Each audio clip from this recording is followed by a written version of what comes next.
ये सौभाग्य है मेरा कि मैं आज इस भूमि में खड़ी हूँ, और इससे बड़ा सौभाग्य ये है कि मैं इस भूमि को ही घर बुलाती हूँ।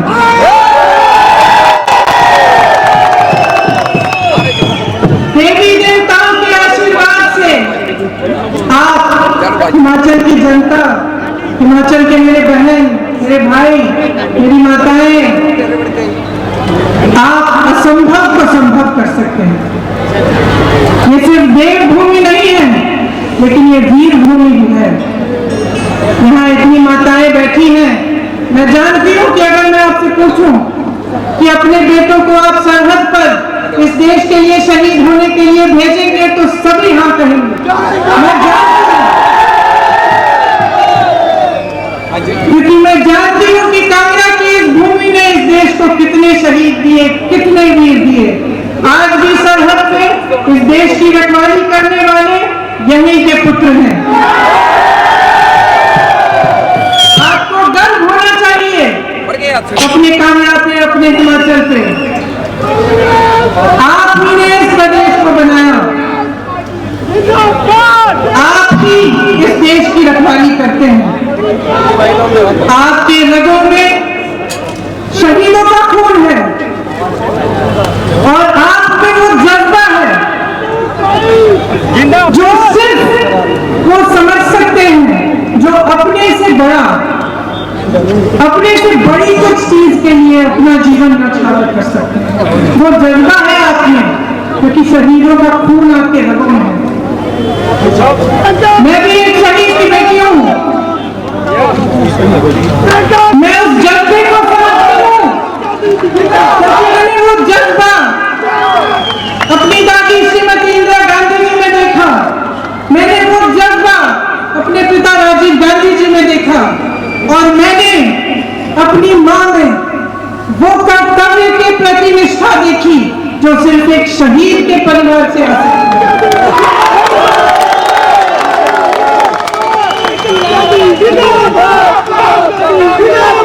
मैं आपसे कहना चाहती हूँ कि अपने आप को पहचानो, आप में कैसा खून दौड़ रहा है उसे पहचानो। इस प्रदेश को किसने बनाया? आपने बनाया। ये प्रदेश किसका है? आपका है। आपको मालूम होगा जब इंदिरा जी ने ये ऐलान किया कि हिमाचल प्रदेश बनेगा, तो पूरी दुनिया ने उनको देख के बोला कि ये देखिए प्रदेश बना रही है, ये प्रदेश चल नहीं पाएगा, इसके लिए पैसे नहीं होंगे, इसकी अर्थव्यवस्था ठप हो जाएगी। लेकिन यहाँ के कर्मचारियों ने, यहाँ के युवाओं ने अपनी मेहनत से, यहाँ की माताओं ने, बहनों ने अपनी मेहनत से ये प्रदेश बनाया, इसको आगे बढ़ाया। मत भूलो कि आप कौन हो, मत भूलो कि ये प्रदेश आपका है। मैं ये क्यों बोल रही हूँ? क्योंकि चुनाव का समय आ गया है, और चुनाव के समय तमाम नेता, तमाम पार्टियों के लोग आपके सामने आएंगे, सब अच्छी अच्छी बातें बोलेंगे, लेकिन जब तक आप जागरूक नहीं बनेंगे, जब तक आप अपने प्रदेश को यहाँ दिल में रखकर अपना वोट नहीं देंगे, तब तक आप सही निर्णय नहीं कर पाएंगे।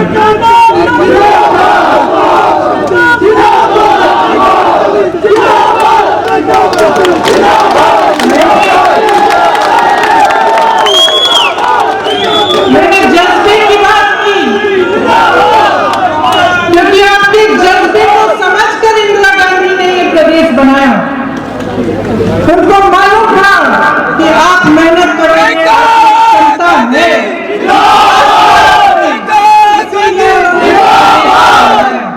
और आप उस पर खड़े उतरे, आपने करके दिखाया, पूरे देश को दिखाया। यहाँ के किसानों ने, युवाओं ने, कर्मचारियों ने। इसीलिए आपको परमार जी, वीरभद्र सिंह जी, और यहाँ के अपने विकास पुरुष श्री GS बाली जी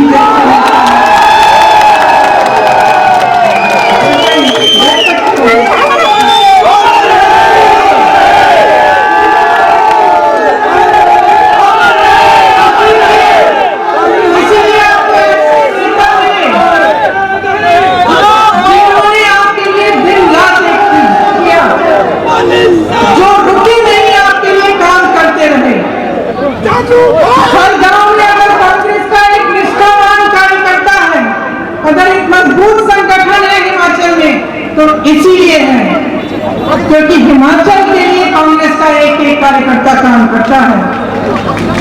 देखिए, कुछ लोग हैं जिसमें एक दूसरे तरह का जज्बा होता है, अहंकार का, अपने स्वार्थ को साधने का। अगर आप पिछले 5 सालों की कहानी देखेंगे हिमाचल की, तो आपको ये बात अच्छी तरह से समझ में आएगी। मैं इसलिए नहीं कह रही हूँ क्योंकि मैं विपक्ष में हूँ और मैं आलोचना करना चाहती हूँ। मैं इसलिए कह रही हूँ कि मैं चाहती हूँ कि मेरे बहन, मेरे भाई, आप अपने अनुभव से देखिए कि आपके प्रदेश में पिछले 5 सालों से क्या तरक्की हुई है कि नहीं। आप में से कितनों को रोजगार मिला है पिछले 5 सालों में? क्या किसान होंगे? आपकी क्या तरक्की हुई है? छोटे दुकानदार होंगे, छोटे बिजनेस वाले होंगे, जीएसटी को लेके, तमाम मुश्किलों को लेके क्या आपके जीवन में तरक्की हुई है? ये अनुमान आप करिए, सोचिए क्या कह रहे हैं ये भाजपा के लोग। कांग्रेस पार्टी कहती है 1 लाख रोजगार दिलवाएगी, किस आधार पर कह रही है? मैं आपको ये नहीं कह रही हूँ कि आप सबकी बात माने, मैं आपसे कह रही हूँ कि आप परख के अपने अनुभव से, अपने विवेक से अपना मन बनाइए। कांग्रेस पार्टी क्यों कह रही है कि 1 लाख रोजगार देगी? छत्तीसगढ़ के मुख्यमंत्री बैठे हैं, भूपेश बघेल जी बैठे हैं, इन्होंने 5 लाख रोजगार दिलवाए हैं, 5 लाख 3 सालों में। राजस्थान में कांग्रेस की सरकार है, 1,30,000 नौकरियां दिलवाई हैं। यहाँ पे हिमाचल में क्या स्थिति है मैं बताती हूँ।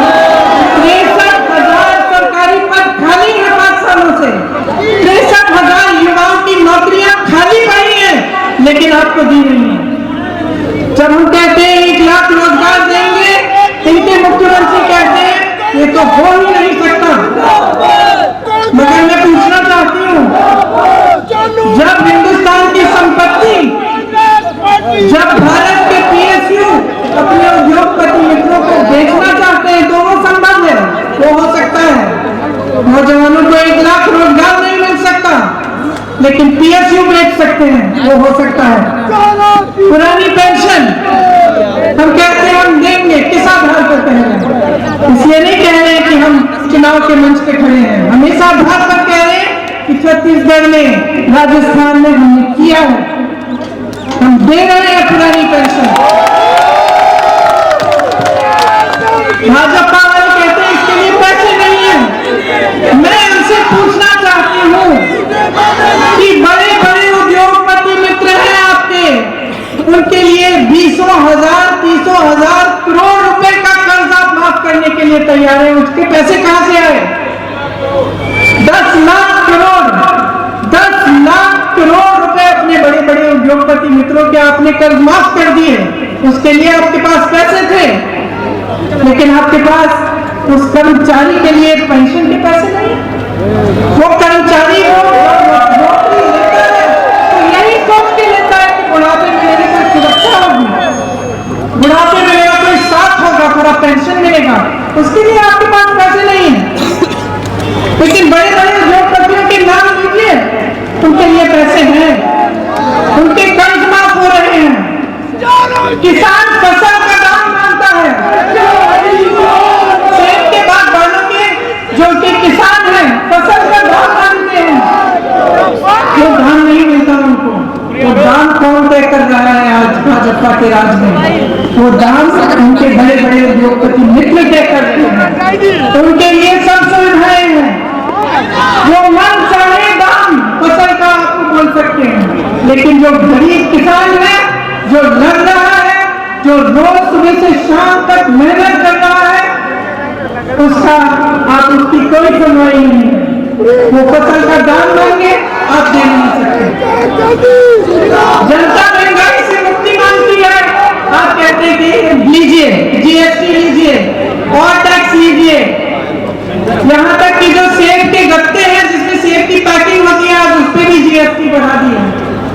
ये जवाब मिलता